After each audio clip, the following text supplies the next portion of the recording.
আমি আপনাদেরকে একজন সফল ব্যক্তি সম্পর্কে বলতেছি আর কি। জুলাইবিস রাদিয়াল্লাহু আনহু ছিলেন কালো মানুষ। কেমন? একটু কালো, খুব উচ্চ বংশের না, খুব সুদর্শন না, খুব লম্বা না, খাটো টাইপের মানুষ, একটু বেটে টাইপের মানুষ। টাকা পয়সা একদমই নাই, একদমই টাকা পয়সা নাই, বংশমর্যাদা এইসব দিক থেকে তাকে আন্ডার স্টেমেট করা হয় আর কি। এমনকি ফিজিক্যাল স্ট্রাকচারও তারা আমাদের অনেকের মধ্যে সুদর্শন না। তার অবস্থা কেমন? নবী সাল্লাল্লাহু আলাইহি ওয়াসাল্লামের সাহাবীরা অন্য হাদিস থেকে বলেছেন যে নবী সাল্লাল্লাহু আলাইহি ওয়াসাল্লাম মসজিদে যেতেন, মদিনায় মসজিদ নববীতে যেতেন, রাস্তার পাশে তিনি পড়ে থাকতেন। ধরেন আমরা মসজিদে হেঁটে আসতেছি, রাস্তার পাশে একজন বসে আছেন, গায়ের জামা কাপড় খুব একটা উন্নত না, ছেঁড়া, তাসবিহ নিয়ে জিকির করতেছেন। আপনি কি খুব ফোকাস করবেন তার দিকে? করবেন না কিন্তু। তো মানুষ তার দিকে ফোকাস করে না খুব একটা, যাওয়া আসা করে, সে পড়ে থাকে। কেউ খাবার দিলে খায়, না দিলে খায় না। এইভাবেই তার দিন যাচ্ছে। কোথাকার ঘটনা এটা? মদিনায়, হিজরতের পরের ঘটনা। সাহাবীর নাম জুলাইবিস রাদিয়াল্লাহু আনহু।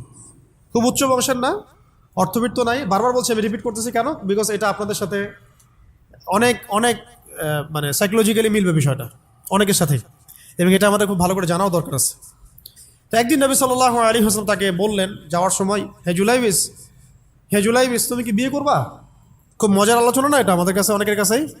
হে জুলাইবিস তুমি কি বিয়ে করবা না? প্রশ্নটা এরকম ছিল, হে জুলাইবিস তুমি কি বিয়ে করবা না?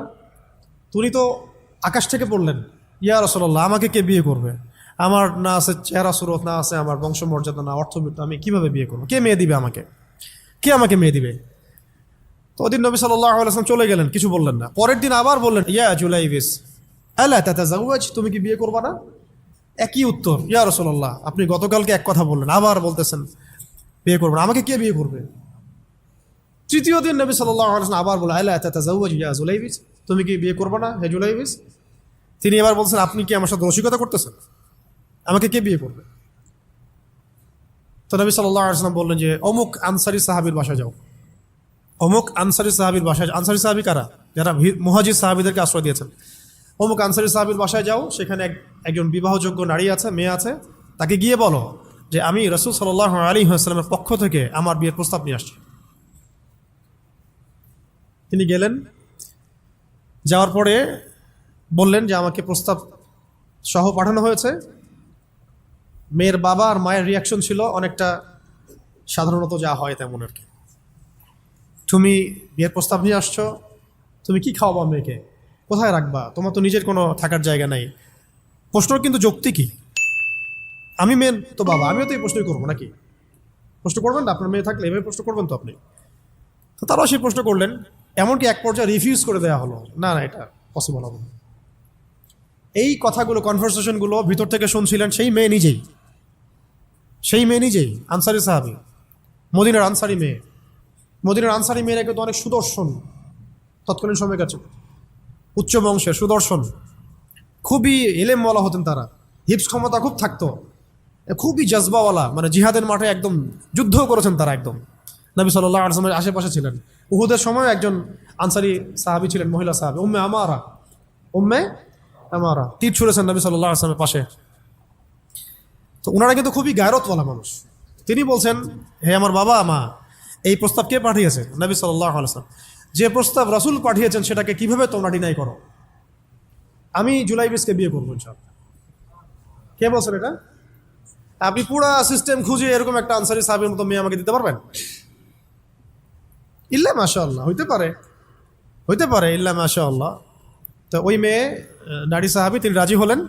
এবার শোনেন, এবার বিয়েও হলো, মাশাআল্লাহ, বাসর হলো, এবং সকালবেলা আওয়াজ হচ্ছে, মদিনার চারপাশে এলান হচ্ছে যে হে মুসলিমরা সবাই বের হও, ইহুদিদের সাথে যুদ্ধে আমাদেরকে খায়বারে যেতে হবে।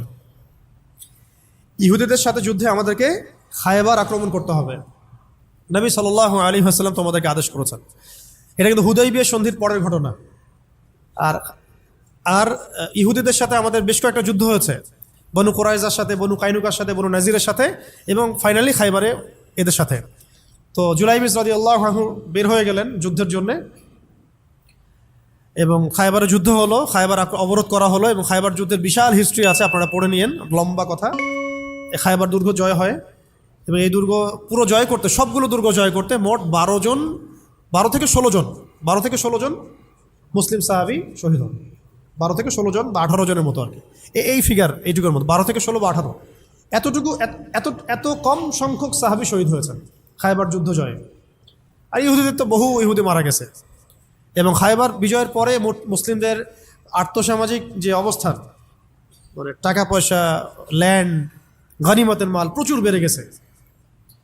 এখন নবী করিম সাল্লাল্লাহু আলাইহি ওয়াসাল্লাম শহীদদের লাশ তালাশ করছেন, কোথায় কোথায় শহীদরা আছে, তাদের মানে কবরস্থ করার প্রসেসিং হবে। উহুদ যুদ্ধেও তো হয়েছে না, ওই রকমই প্রত্যেকটা যুদ্ধেই তো এটা হতো। তো লাশগুলো তালাশ করতে করতে করতে করতে করতে একটা কর্নারে গিয়ে তিনি দেখলেন সেখানে জুলাইবিস রাদিয়াল্লাহু আনহুর লাশ পড়ে আছে। কার? জুলাইবিস রাদিয়াল্লাহু আনহুর লাশ পড়ে আছে, যার ব্যাপারে আমি গল্পটা বলছি আর কি। এবং তার গায়ে অসংখ্য তরবারের দাগ, ক্ষতবিক্ষত অবস্থা, এবং তার আশেপাশে মোট 1 2 3 4 5 6 7 8 9 জন ইহুদির লাশ পড়ে আছে। ছোট সাহাবি, বলেছি আকৃতিতে ছোট, খুব উঁচু বংশের না, অর্থ সম্পদ কম, দেখতে সুন্দর না। গতকাল বিয়ে করেছেন, কেউ তাকে বিয়ে দিতে যাচ্ছিল না। তার এক পাশে কয়জন ইহুদির লাশ? তার পাশে মোট 9 জন ইহুদির লাশ পড়ে আছে, মাঝখানে তার লাশ ক্ষতবিক্ষত অবস্থায়। এই অংশটুকু আপনারা পড়ে নিয়েন, পড়লে আরও ভালো ফিল করবেন, একা একা পড়লে আরও ভালো ফিল করবেন। নবী সাল্লাল্লাহু আলাইহি ওয়াসাল্লাম নিজে তার কাছে গেলেন। হাদিসের মধ্যে আসছে, সিরাতের কিতাবের মধ্যে আসছে, নবী সাল্লাল্লাহু আলাইহি ওয়াসাল্লাম নিজে তার কাছে গেলেন। যাওয়ার পরে তার যে মাথা, সেই মাথার পাশে নবী সাল্লাল্লাহু আলাইহি ওয়াসাল্লাম বসলেন। বসার পরে নিজের হাতে জুলাইবিস রাদিয়াল্লাহু আনহুর চেহারা থেকে এরকম করে ধুলাবালিগুলো সরান নবী সাল্লাল্লাহু আলাইহি ওয়াসাল্লাম। তার গা থেকে রক্তগুলো আমাদের নবী সাল্লাল্লাহু আলাইহি ওয়াসাল্লাম মুছলেন, আদর করলেন। চুলগুলো ঝাড়লেন। দৃশ্যটা চিন্তা করেন, তার চুলগুলো তিনি ঝাড়তেছেন, চেহারা থেকে রক্তগুলো মুছতেছেন। কে? নবী সাল্লাল্লাহু আলাইহি ওয়াসাল্লাম। তার চেহারা ধুলাবালিগুলো মুছতেছেন। নিজের এই পায়ের মধ্যে, উরুর মধ্যে তার মাথাটাকে নিয়ে এসে রাখলেন নবী সাল্লাল্লাহু আলাইহি ওয়াসাল্লাম। রাখার পর এভাবে আদর করতেছেন। আর এরপর উপরের দিকে তাকালেন, তার জন্য তো দোয়া করলেন, উপরের দিকে তাকালেন, তাকে চোখ নামায় নিলেন। সাহাবায়ে কেরাম তো আশেপাশে আছেন অনেকেই, বললেন যে ইয়া রাসূলুল্লাহ, আপনি এমনটা কেন করলেন, চোখ নামায় নিলেন কেন? তখন তিনি বললেন যে আমি দেখলাম যে জান্নাতের হুরদের মধ্যে অসংখ্য হুর ছুটে আসতেছে, কে জুলাইবিসকে আগে বরণ করবে তার জন্য। তিনি নিজে কাঁদলেন, জুলাইবিসের জন্য নিজে কাঁদলেন, নিজের হাতে তাকে এইভাবে উঠালেন। তিনি ছোট মানুষ ছিলেন। এরপর 2 হাত দিয়ে তাকে উঠাই নিজের হাতে তাকে দাফন করলেন। দাফন করার পর তিনি বললেন, ইয়া জুলাইবিস, হে জুলাইবিস, আনতা মিন্নি ওয়া আনা মিনক, তুমি আমার অংশ, আমি তোমার।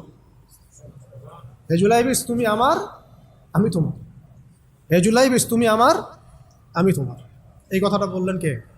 নবী সাল্লাল্লাহু আলাইহি ওয়াসাল্লাম।